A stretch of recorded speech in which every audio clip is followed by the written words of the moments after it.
À votre avis, à quel point sommes-nous influençables? Si on en croit certaines études, l'homme est très sensible à la suggestion. C'est plus fort que nous. Nous avons mis au point une petite expérience pour le vérifier. J'ai une forte personnalité. Je prends mes décisions de façon libre et éclairée. Je suis maître de ma pensée. À moins que... Comment en être sûr? Je veux observer dans quelle mesure il est possible d'influencer les gens sans qu'ils s'en rendent compte. J'ai demandé à des volontaires choisis au hasard de se prêter à une série d'expériences menées par Peter Naish, psychologue. On ne va rien vous faire faire de bizarre. Je suis sûr que ça va vous amuser. On leur demande de compter quelque chose avec une seule main. Prêt? Allez-y. Nous prétendons étudier s'ils sont droitiers ou gauchers, mais c'est une couverture. Un second groupe réalise le même test, mais au lieu de leur faire compter des bouts de papier, Vous allez devoir compter ces liasses de billets. on leur fournit de vrais billets. C'est la seule différence entre les deux groupes. Voyons si ça a un effet sur leur comportement. Passons à une autre expérience. Nous avons demandé aux deux groupes de comparer deux bols de friandises. Vous devez déterminer quel bol contient les plus chocolatées, les plus croustillantes, etc., etc. Au bout de 10 minutes, nous observons un phénomène intéressant.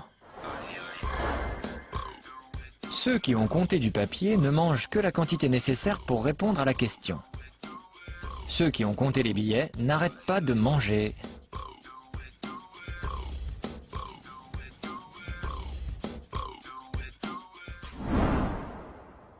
Le panel qui a manipulé les billets a mangé 50% de friandises de plus.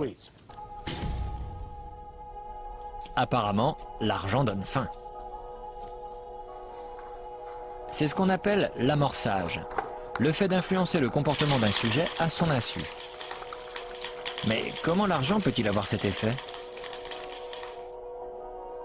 L'argent représente un besoin inné. Dans notre société, avoir de l'argent signifie avoir des ressources. Le lien avec la nourriture est dès lors facile à faire. L'argent et la nourriture sont deux éléments vitaux. D'accord, c'est pas bien compliqué de donner faim à quelqu'un. Mais Peter m'assure qu'on peut aller plus loin en influençant le comportement des sujets vis-à-vis de l'autre, toujours à leur insu. J'ai hâte de voir ça.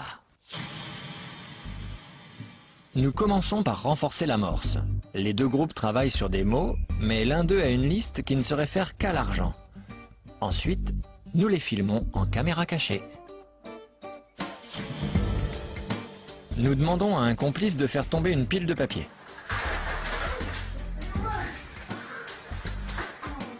Certains cobayes s'arrêtent pour l'aider, mais d'autres passent leur chemin.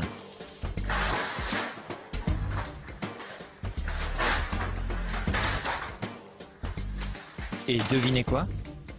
Ceux qui ne l'ont pas aidé sont ceux qui ont manipulé de l'argent. C'est pas possible. Je suis immonde. Mais non.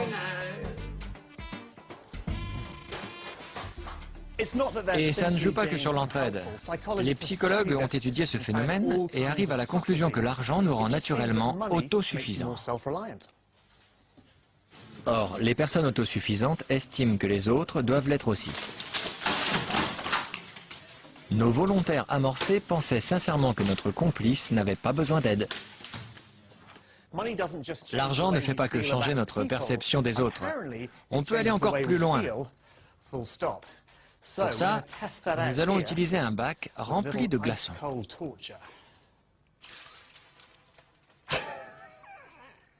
Ça fait mal. Nous allons voir si l'amorçage permet d'influer sur la perception de la douleur.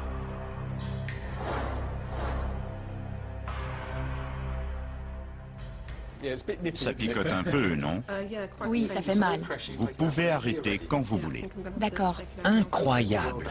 Ceux qui ont manipulé les billets gardent leurs mains immergées dans la glace, en moyenne 2 fois plus longtemps que les autres.